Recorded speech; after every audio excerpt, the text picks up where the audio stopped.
Thank you, Mr Speaker. Sue Moroney. Thank you, Mr Speaker. Well, they say rust never sleeps, and this bill coming back before the House just shows how true that actually is, because it's the National Party attacking family time again. Family time under attack by this national government, because today they're actually trying to get rid of the ability for families to get together on Easter Sunday. Tomorrow they're going to use the extreme tool of a financial veto to stop families from getting 26 weeks paid parental leave. So there's a theme that is developing here. I don't know what they've got against families, but it's becoming more and more transparent with this government. Mr Speaker, I'm delighted to vote against this bill, because this is one of those fortuitous moments in a parliamentarian's life when my Catholic upbringing, my belief of how we must prioritise families, and my background in workers' rights happily collide, all in one bill.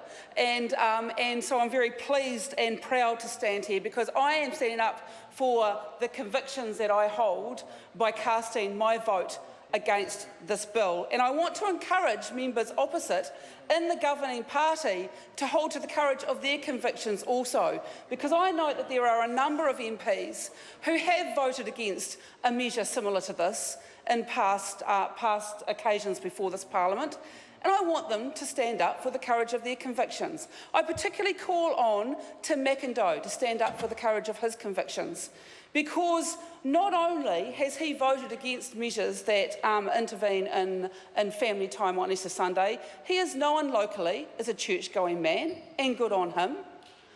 But Mr McIndoe, you can't do one thing back in your electorate and then come here in Parliament and not only vote for trading away Easter Sunday, but be the enforcer, the whip, who is requiring other MPs to trade away Easter Sunday as well. So I'm calling on Tim McIndoe, as an MP who shares a local area that I am in, to do the right thing and stand up for the courage of his convictions also. But I will also be interested in how MPs like Louise Upston vote on this issue, because I note that Louise Upston seems to have voted since she's been in Parliament to trade away Easter Sunday. But in her neck of the woods, her constituency that she is the MP for, in Cambridge, they not only don't open on Easter Sunday, they don't open the shops on any Sunday, any week of the year. And yet here they have their MP voting to try and get local bodies to consume their time and their money, asking themselves about whether Easter Sunday trading or Easter Sunday should be traded away. And who's it been traded away for? It's been traded away for workers and their families.